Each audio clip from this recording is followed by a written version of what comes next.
Absolutely horrific. 11 innocent Jewish Australians gunned down at Bondi Beach. I've been to that beach 100 times. I'm actually from Melbourne, but everyone's been to Bondi Beach. I've been to that park. It's an iconic, national symbol, and it's now the site of the worst massacre, the worst mass shooting event in Australia in 30 years. But unlike the last mass shooting in Australia, which was indiscriminate, tragic, indiscriminate, and aimed at everyone at a historic site in Tasmania called Port Arthur, this one was specifically aimed at Jewish Australians. There's only 120,000 Jews in Australia. It's very small. Very similar to the UK, where there's only 300,000 Jews in Britain out of a population of 70 million, 120,000 in Australia out of a population of 26 million. So the proportions are roughly similar. And they were shot because they were Jews. They were killed because they were Jews. How many times in the last 2 years have people just been killed because they were Jews? How many times? October 7, 1,200 people. Antisemitism has exploded in Australia since October 7. A rise of 700% in 2 and a bit years. And it all comes from this one moment. 2 days after the worst massacre of Jews since the Holocaust, October 7, October 9, 2023, a baying mob stood on the steps of the Sydney Opera House, that iconic Australian building, and shouted, "Gas the Jews, F the Jews." And nothing happened to these people. Not a single criminal charge was laid. Now, if that's not a hate crime, I'll go he. So the simple fact is this: there were no consequences for these people, and anti-Semitism has exploded since that point.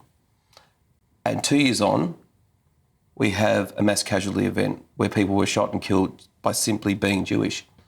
I had a very good friend who was injured. He got shot in the head. Arsen Ostrowski, a great bloke, an Israeli-Australian. He's appeared on this channel many times. He's a human rights lawyer. He moved back to Australia to head up the Australia-Israel Jewish Affairs Council to combat anti-Semitism only 2 weeks ago.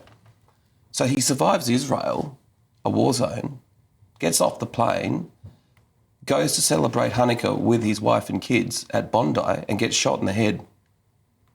What's happened to my country? Australia, you have a serious problem. And my message to the Australian government is, in some respects, you've caused this by virtue of the fact that your language has been so anti-Israel for so long, and that you decided to recognise a Palestinian state before all the Israeli hostages were released from Hamas.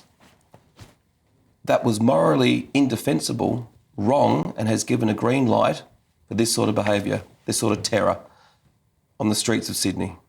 I'm disgusted. I'm sorry to hear about your friend. That's really awful. I can almost hear in my mind people saying, but what about Gaza and all these 60,000 children, or how many thousand, I'm not really sure, but a lot of people have died.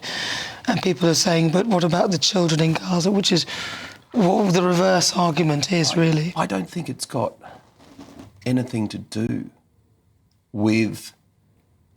Obviously, you can argue that October 7 was a catalyst, and I've made that point, and it clearly was, because anti-Semitism has gone up 700% in New South Wales since October 7.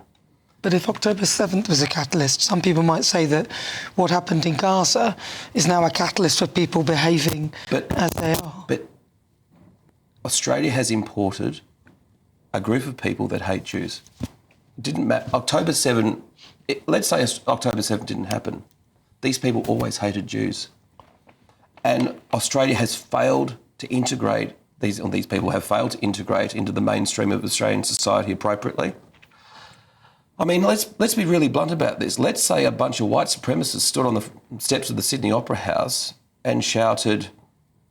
Let's not... Yeah, I get it. Something not very nice about other groups of people. What would the response have been by Australian authorities? People would have been arrested, and a clear message would have been sent to the community that that sort of behaviour is entirely unacceptable and there will be criminal consequences for it. But there was no consequence for that behaviour, and yet anti-Semitism has grown out of control.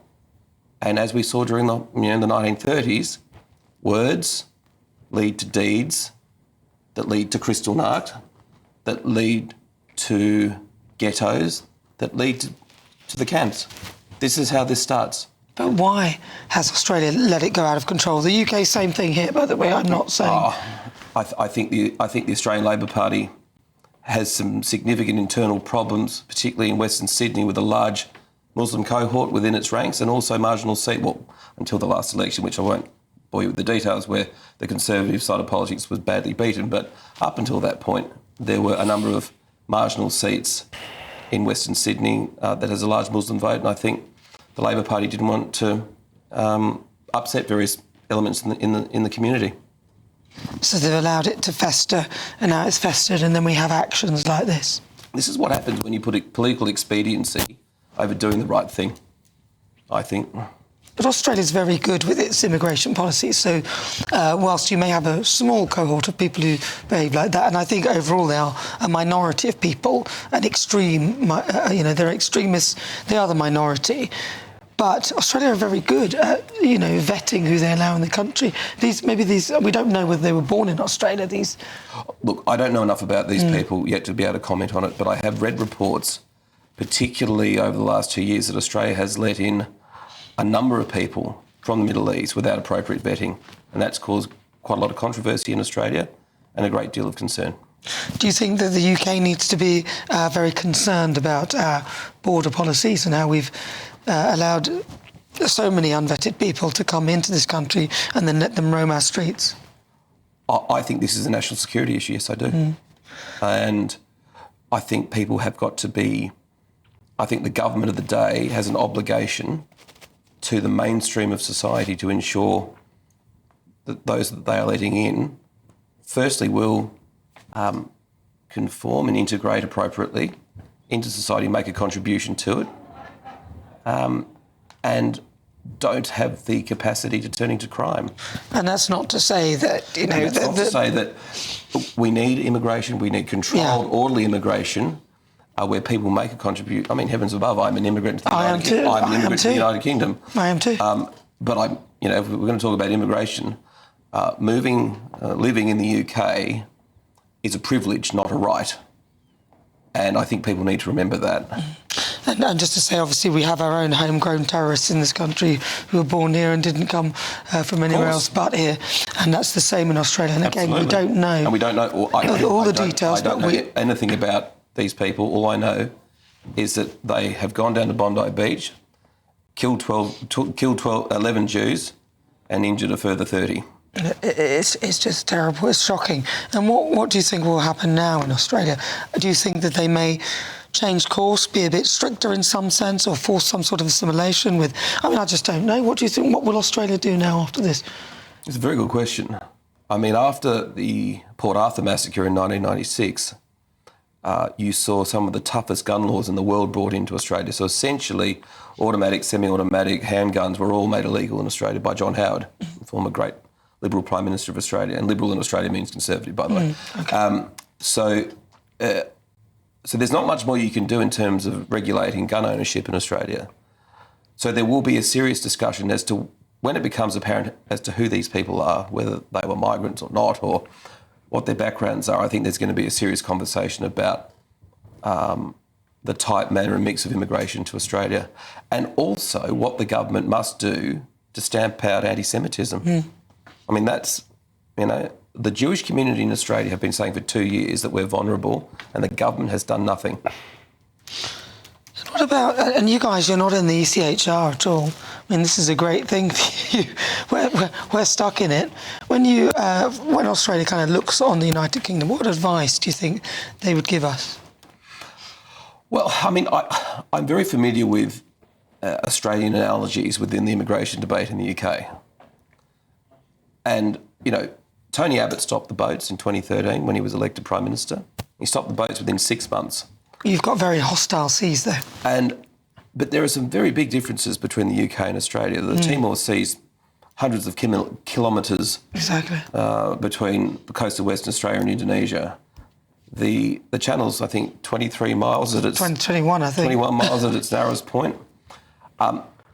It's not entirely feasible to operate what we call Operation Sovereign Borders in the UK. I think there are some things that the British government should try. Boat turnbacks, when safe to do so, did work in the Australian example. But you have to have a deterrent for illegal migration. Have to. And I don't want to conflate these two issues, this terrible terror attack in Australia and illegal migration, because let's be very clear, we don't know the background. We do not know the background of these people at all.